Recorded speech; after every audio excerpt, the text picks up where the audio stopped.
Guys, mayong buntag. Paingon mi sa bukid. Na may buhaton nga dam. Oh. Abangan nyo ang mga ganap guys mamaya pag-upload natin. Basta magkalakaw taglay o layo doon na lang.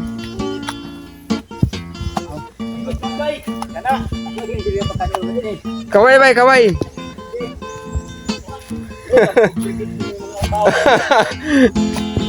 Kana guys, maghimo migdam nga dili ra pod ako kayo nga dam. Para sa supply namo nga tubig. Yan. Paakyat kami ng bundok. Panahon kami kung magisudan. Oo. Yan, may mga dalang buhangin at simento. Pinilingi kami sa kadaplinan. Basin ko na ay baksa. Agoy! Maoki niya mong kinabuhi. Yan, madami kami niyan guys. Usahay magsudan Kami lang yung nauna. Maoki ni among Kasi kami yung ano eh, mga guwapo. Panahon kami kung makahandos. Uy, yung badakaw. Kami manggilumos. Magkalingaw lang ni utagay. Wala po bisanduay. Maoki niya mong kalipay. Magkalingaw lang utagay. Among liog na tuway-tuway. Nagbalon pagtanduay. Ginawa. Ay, Maoki niya mong kalipay. Ito nga pala guys ay isang bayanihan dito sa Purok 11 sa Barcelona. Ayan guys, kailangan kasi namin gawin yung pundasyon ng tubig doon sa taas. Malayo yan guys, malayong yan sa amin. Kaya kailangan namin pumunta doon kami lahat para madali yung trabaho at maging masagana yung supply ng tubig dito sa amin kasi mahihirapan yung tubig dito sa amin guys kung wala kaming gagawin na ganyan. Talagang mahirapan kami sa tubig lahat.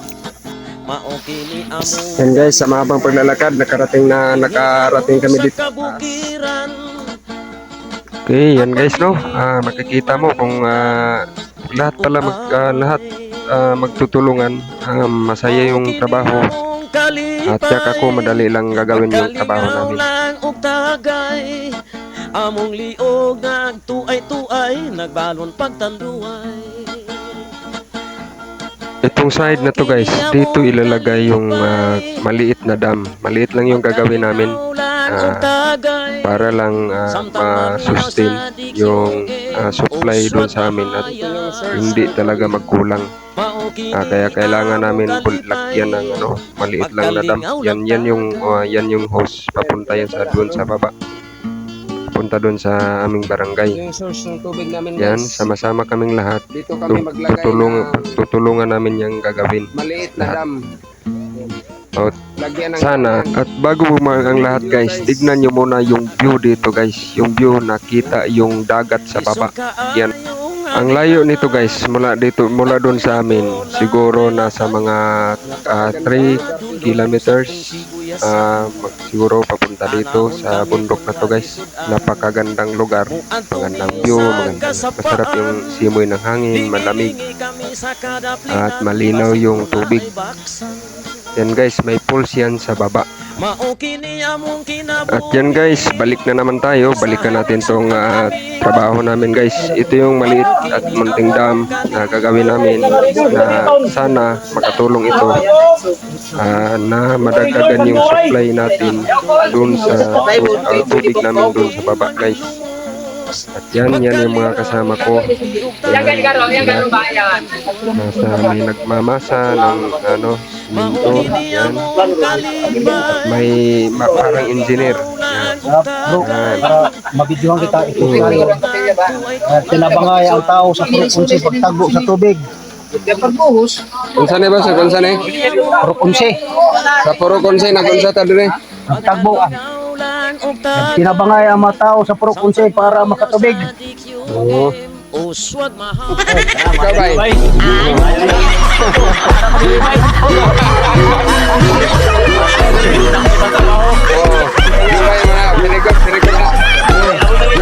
good na. Oo. snack sa birada.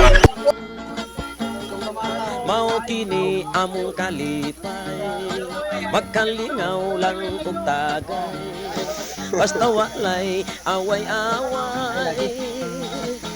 Ayan guys, nilalagay yung salaan sa tubig guys. Ilalagay yan doon sa hose na malaki.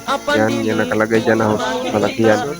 Lalagyan yan para yung yung mga Mao kini dahon na among mga dala ng tubig.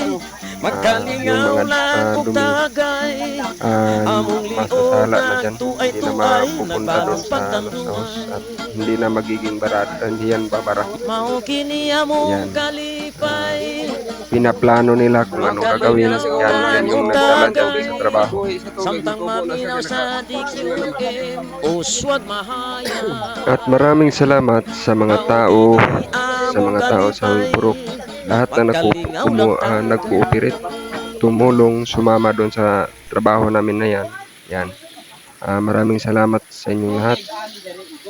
At sana ay magiging matagumpay itong gagawin nating trabaho. Yan, mabuhay ang Purok 11 Barcelona. Yun lang guys. Maraming salamat sa panonood. At kung nagustuhan mo man ang video na to, paki-share guys, paki-like and share, comment na din. At nang malaman namin kung saan na nakarating itong video namin. Yun lang guys, maraming salamat sa inyong panonood. Bye-bye.